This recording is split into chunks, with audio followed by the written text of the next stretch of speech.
clean water. At the moment, Ofwat's duties from privatisation say that they've got to secure returns on capital for investors. And if we keep privatised shareholders in control of our water companies, over the next Parliament, we're going to spend about £12.5 billion, 2.5 billion every year. If we look at historical dividends, that's what it's going to cost us in the next Parliament. That's a huge amount of money.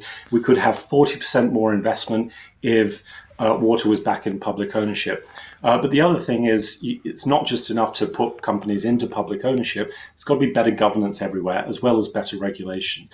So one thing that could be done, as well as making sure that directors are fit and proper, is you can make sure that some of them are elected by the staff at the water company, who are the experts, and bill payers and local councils who really know their environment best.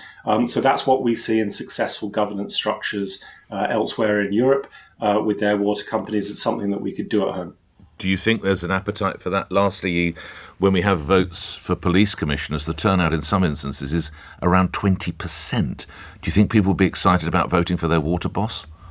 Oh, well, it does depend on how you do it. Staff certainly will. Because staff will, I grant you, yes. I'm so sorry, but residents, that's very important. But on bill payers, the easy way to do it, if we look at Paris, when they brought their company back into public ownership, they get local councils to do it and make sure that local councils consult with the Environment Agency. So there's different kinds of governance structures. Making sure that they're more responsive to bill payers is a very important part. And ultimately, we've got to prevent another £12.5 billion in the next Parliament being taken out of our water services and put into the pockets of shareholders who, by the way, include the Chinese government, the Abu Dhabi government, and the Singaporean government, and a group of American banks. So this tax on British bill payers has not got good water. We've got to stop paying the polluters. And so we need amendments to the special measures bills that goes through Parliament to strengthen the good start that's already been made.